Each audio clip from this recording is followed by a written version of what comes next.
Araw ng Huwebes, October 2 ang huling araw ng deliberasyon sa plenaryo ng Kamara para sa 2026 General Appropriations Bill o panukalang pondo ng pamahalaan sa susunod na taon. Gayunman, no-show pa rin si Vice President Sara Duterte matapos na ipagpaliban ng deliberasyon sa proposed budget ng tanggapan nito na nagkakahalaga ng mahigit 902 million pesos. Ayon kay Palawan 2nd District Representative Jose Pepito Alvarez, budget sponsor ng Office of the Vice President, sumulat si Vice President Duterte sa Kamara noong September 25 para ipaalam na dadalo ang ilang OVP officials sa plenary budget deliberations. Noong September 30, muli itong nagpadala ng liham sa House Committee on Appropriations matapos ma-defer ang plenary debates kung saan nakasaad na handang dumalo ang Vice Presidente sa deliberasyon pero may kondisyon. Dapat si Pangulong Ferdinand Marcos Jr. ang dumalo sa budget deliberation ng plenaryo ng Kamara para sa proposed budget ng Office of the President.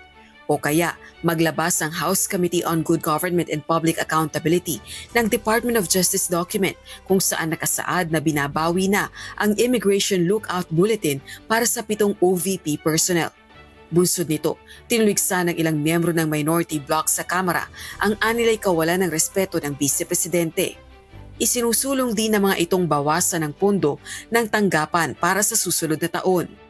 Disrespecting the budgetary process of this body is a clear case of disrespect of our Constitution.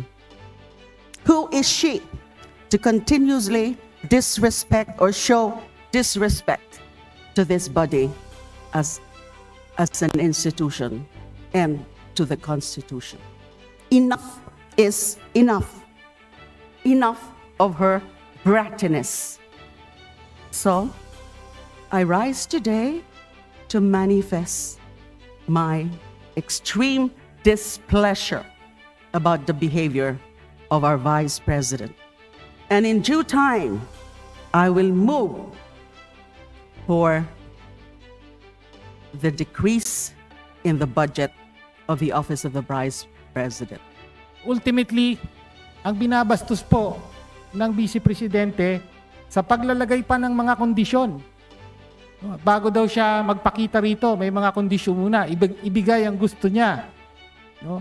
Ang binabastos po niya dyan, hindi lang po itong institusyon ng Kongreso, hindi ang konstitusyon, kung hindi ang taong bayan. No? Dahil pera nila ang gagamitin ng Vice Presidente. In due time, the Makabayan Bloc will move to reduce the budget of the Office of the Vice President in light of these new developments. Sa bahagi lang po natin, ang manifestation ko lang po, now is not the time for protection, now is not the time for immunities, now is not the time for conditions. No? Ang kailangan ng taong bayan, transparency, paliwanag. The Filipino people deserve an acceptable explanation. We deserve better. 3 beses itinakda ang plenary debates para sa OVP budget. Sa kabila nito, terminated na rin ang deliberasyon ng OVP budget kahapon, October 2. Hindi na rin sasagutin ng Kamara ang liham ng Vice Presidente. That is exactly what we are trying to do, to make do and proceed with budget procedures despite her absence, para po makita ng taong bayan na itong kongresong ito ay wala pong animosity, wala pong pag-aaway-away, wala pong pinopolitika dito.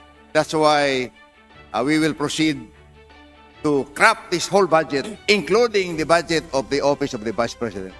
Batay sa ulat, pinangunahan ni VP Sara Duterte ang relief operations ng tanggapan nito sa Cebu kasunod ng 6.9 magnitude na lindol sa Bugos City. Samantala, 2 linggo ring tumagal ang plenary deliberations ng House of Representatives para sa 2026 General Appropriations Bill.